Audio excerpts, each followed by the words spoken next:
제가 처음에 이 제목을 봤을 때, 죽은 자의 집 청소라는 제목을 봤을 때, 뭐 특수 청소에 대한 어떤 뭐 에피소드 이런 걸 엮고는 책이구나. 드라마 같은 걸 볼 때도 누가 죽고 시작하는 그런 좀 자극적인 내용이 있는 그런 드라마도 굉장히 좋아하거든요. 죽고 싶을 만큼 힘들다 라고 생각했었던 적이 있었어요, 분명히. 이 죽은 자의 집 청소에 나온 사람들은 자기 자신에게만큼은 친절하지 못했던 사람들이다.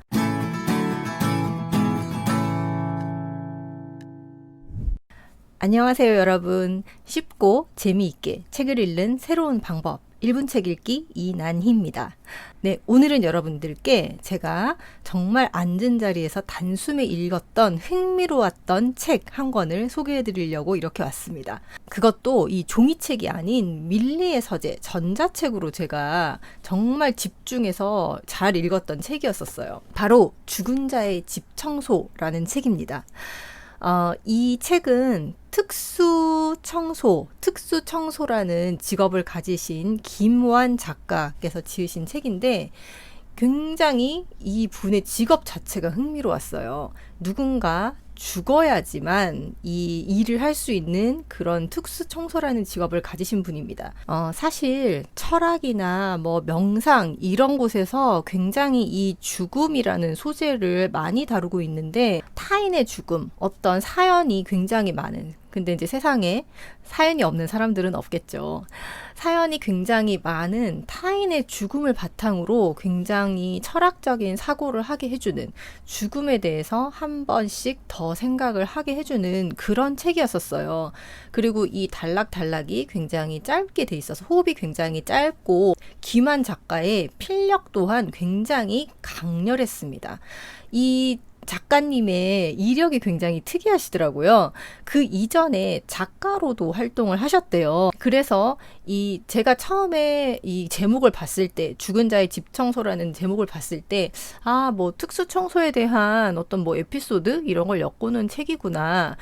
죽은 자라고, 저는 이제 미국 드라마나 뭐 이런 드라마 같은 걸 볼 때도 누가 죽고 시작하는 그런 좀 자극적인 내용이 있는 그런 드라마도 굉장히 좋아하거든요. 뭐 CSI라든지 뭐 최근에 봤던 넷플릭스 드라마 중에 홈랜드라고 무려 시리즈가 시즌 7까지 있었던 거였는데 굉장히 재미있게 흥미롭게 봤습니다.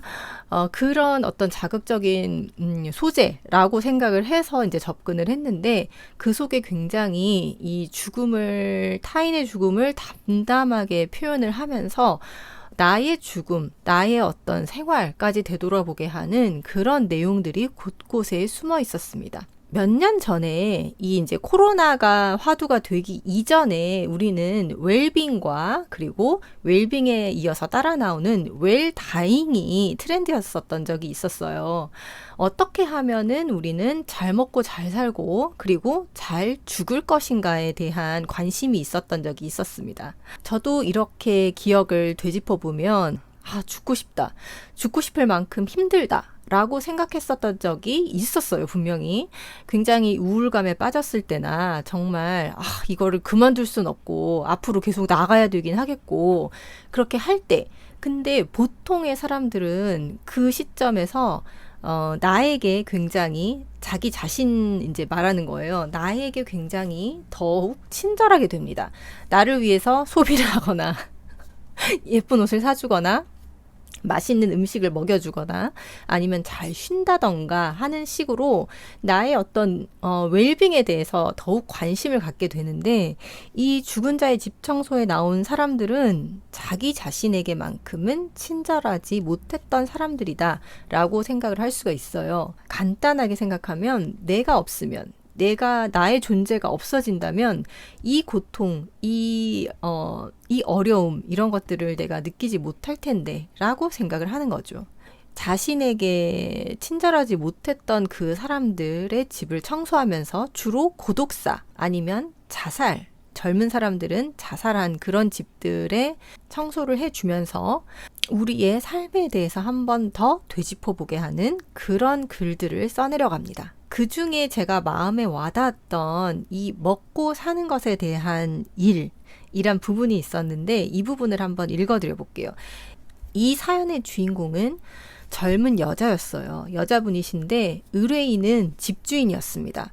젊은 여자분이 목을 매달아서 자살을 한 집이었었어요. 하지만 주변에 아무도 없었던 것 같아요. 그래서 집주인이 의뢰를 했었고 자살 도구였던 이 밧줄을 풀어내리면서 집안을 한번 둘러봅니다. 근데 이 죽은 사람의 집치고는 집이 너무 깨끗하게 정리가 돼 있었던 거예요. 자신의 죽음을 어떻게 정리한다는 그런 기분으로 이 집을 청소했던 걸까 할 정도로 그 집은 너무나 단정하게 정리가 되어 있었어요. 하지만 정리가 되어 있지 않은 부분 한 곳이 있었는데 바로 부엌이었습니다. 그 부엌에는 컵이 2개, 그리고 식기 수저 세트 2개, 접시도 2개, 어떤 여자의 집이었으니까 이 작가는 상상을 했어요. 이 여자분의 남자친구가 있었구나. 그리고 냉장고에 쌍쌍바 하나가 들어있습니다. 누군가와 나눠 먹어야 하는 이 쌍쌍바 아시죠?